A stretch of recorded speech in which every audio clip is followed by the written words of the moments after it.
Hi friends, வணக்கம். Welcome to Mani cooking and lifestyle. இன்றைக்கி நம்மளோட சேனலில் ஒரு சூப்பரான பிரேக்ஃபாஸ்ட் ரெசிபி, அதுவும் குழந்தைங்களுக்கு ரொம்ப பிடிக்கக்கூடிய பாஸ்தா வச்சு இன்றைக்கி ஒரு சூப்பரான ஒரு ரெசிபி பண்ண போகிறோங்க. அதுவும் ரொம்ப ஸ்பைஸியாக, ரொம்ப க்ரீமியாக, சூப்பராக, ரொம்ப கலர்ஃபுல்லாக பண்ண போகிறோம். வாங்க அது எப்படி பண்ணலான்னு பார்க்கலாம். அதுக்கு முன்னாடி நம்ம சேனலை மறக்காமல் சப்ஸ்கிரைப் பண்ணிடுங்க. பக்கத்தில் இருக்கிற பெல் ஐக்கானையும் ப்ரெஸ் பண்ணிடுங்க. வீடியோவை ஸ்கிப் பண்ணாமல் பாருங்கள். இதுக்கு முதல்ல நம்ம பாஸ்தா வேக வைக்க போகிறோம். அதுக்காக ஒரு கடாயில் தண்ணி சேர்த்துக்கலாங்க. தண்ணி கொஞ்சம் எக்ஸ்ட்ரா நம்ம சேர்த்துக்கலாம். எக்ஸ்ட்ரா ஒரு கப் நம்ம சேர்த்துக்கலாங்க. இப்போ இதில் தேவையான அளவு உப்பு சேர்த்துக்கலாம். ஒரு ஸ்பூன் போல் எண்ணெய் சேர்த்துக்கலாங்க.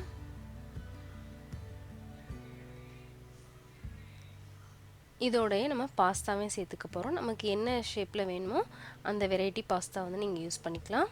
நான் இன்றைக்கி இந்த மாதிரி மேக்ரோனி பாஸ்தா நான் யூஸ் பண்ணுறேன். இது நல்லா நம்ம கொதிச்சிட்ருக்கு பார்த்திங்களா. நல்லா அதோட சாரெல்லாம் இறங்கினதுக்கப்புறமா நம்ம அதில் இருக்கிற தண்ணியை ஒரு கப் போல் எடுத்துடலாங்க. இது நம்ம பாஸ்தாவுக்கு ஒரு சூப்பரான ஒரு ஃப்ளேவர் கொடுக்கும். அதனால் இதில் நம்ம ஒரு கப் தண்ணி எடுத்து தனியாக வச்சுக்கலாம். இப்போ நம்ம மூடி வச்சு நல்லா குக் பண்ணலாம். குக் பண்ணிவிட்டு நல்லா பாயில் ஆனதும், குழஞ்சிராமல் நல்லா பாயில் ஆனதும் அதில் தண்ணியை வடித்து தனியாக வச்சுக்கலாம். இப்போ நம்ம அதை தாளிக்கிறதுக்கு ஒரு கடாயில் எண்ணெய் சேர்த்து வச்சு, எண்ணெய் நல்லா சூடானது குட்டி குட்டியாக நறுக்கின பூண்டு சேர்த்துக்கலாம். பூண்டு லைட்டாக நல்லா ஃப்ரை பண்ணிவிட்டு கூடவே குட்டி குட்டியாக நறுக்கின வெங்காயம் சேர்த்துக்கலாம். வெங்காயத்தையும் நல்லா நம்ம வதக்கணும். வெங்காயம் நல்லா வதங்கினதும் அதில் நம்ம தக்காளி சேர்க்க போகிறோங்க. நீங்கள் தக்காளியை குட்டி குட்டியாக கட் பண்ணி சேர்த்தாலும் சரி, இல்லைன்னா இந்த மாதிரி பேஸ்ட்டாக சேர்த்தாலும் சரி. குழந்தைங்க தக்காளியை தனியாக எடுத்து வச்சுறாங்க. அதனால தான் நான் பேஸ்ட்டாக ஆட் பண்ணியிருக்கிறேன். இதுவும் கூட நல்ல ஒரு இதுதான் குழந்தைங்க அவாய்ட் பண்ணாமல் சாப்பிட்றதுக்கு. இப்போ தக்காளி நல்லா வதங்கினதும் அதில் நான் சில்லி ஃப்ளேக்ஸ் சேர்த்துருக்கேங்க. ரெட் சில்லி ஃப்ளேக்ஸ் கிடைக்கிது இல்லைங்களா, அதை நம்ம பீஸா வாங்கும் போதில் கூட கிடைக்குது இல்லைங்களா, அதை தனியாக எடுத்து வச்சு இந்த மாதிரி நம்ம யூஸ் பண்ணிக்கலாம். கூடவே சில்லி பவுடர் கொஞ்சமும் பெப்பர் பவுடர் கொஞ்சமும் சேர்த்துருக்குறேன்.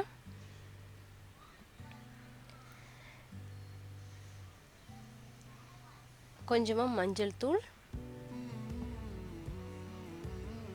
அதோடவே ஒரிகானோ பவுடர் நம்ம யூஸ் பண்ணிக்கலாம். சேர்த்துட்டு நல்லா நம்ம அதை மிக்ஸ் பண்ணிடணும். இதோட ஃப்ளேவரே கொஞ்சம் நல்லாயிருக்கும் உங்களுக்கு, ஸ்மெல் நல்லாயிருக்கும் உங்களுக்கு. இப்போ இதில் இந்த மசாலாவுக்கு தேவையான அளவு உப்பு சேர்த்துக்கலாம். நம்ம பாஸ்தாவை வேக வைக்கும் போதே உப்பு சேர்த்தாச்சு, அதனால் பார்த்து அளவாக சேர்த்துக்கணும். சேர்த்துட்டு இதை நல்லா நம்ம மிக்ஸ் பண்ணிடலாங்க. பாருங்கள், இப்போ மசாலாலாம் நல்லா ஒன்றா மிக்ஸ் ஆகிருக்கு. இந்த ஸ்டேஜில் நம்ம எடுத்து வச்சுருந்தோம் இல்லைங்களா தண்ணி, பாஸ்தா வேக வைக்கும்போது தண்ணி எடுத்து வச்சுருந்தோம் இல்லைங்களா, அதை தண்ணியை சேர்த்துக்கலாம். சேர்த்துட்டு நல்லா இந்த மாதிரி நம்ம கிளறும்போது நல்லா ஒரு கிரேவி மாதிரி நல்லா வந்துடும் உங்களுக்கு.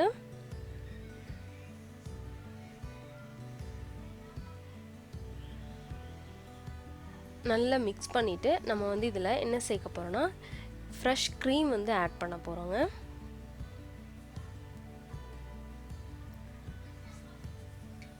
ஒரு அரை கப் போல் நான் ஃப்ரெஷ் க்ரீம் சேர்த்துருக்கேன்.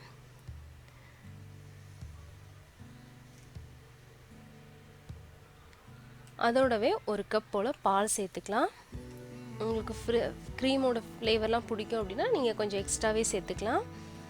ஒரு கப் வரைக்கும் நீங்கள் சேர்த்துக்கலாம்.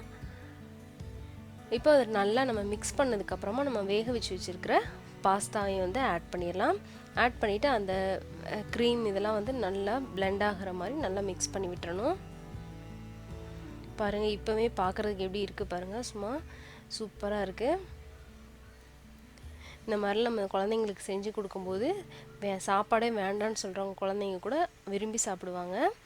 இப்போ இதில் நான் துருவின சீஸ் ஆட் பண்ணியிருக்கேங்க. சீஸ் நான் டோட்டலாக ஒரு கப் ஆட் பண்ணியிருக்கேன். இப்போ ஒரு பாதி ஆட் பண்ணி நல்லா மிக்ஸ் பண்ணிவிட்டு திரும்ப நல்லா மிக்ஸ் ஆனதுக்கப்புறமா ஒரு 1/2 கப் சேர்த்து நல்லா மிக்ஸ் பண்ணிக்கலாம். உங்களுக்கு இதை விட எக்ஸ்ட்ரா பிடிக்கும் அப்படின்னா நீங்கள் எக்ஸ்ட்ரா வேணால் நீங்கள் சேர்த்துக்கலாம்.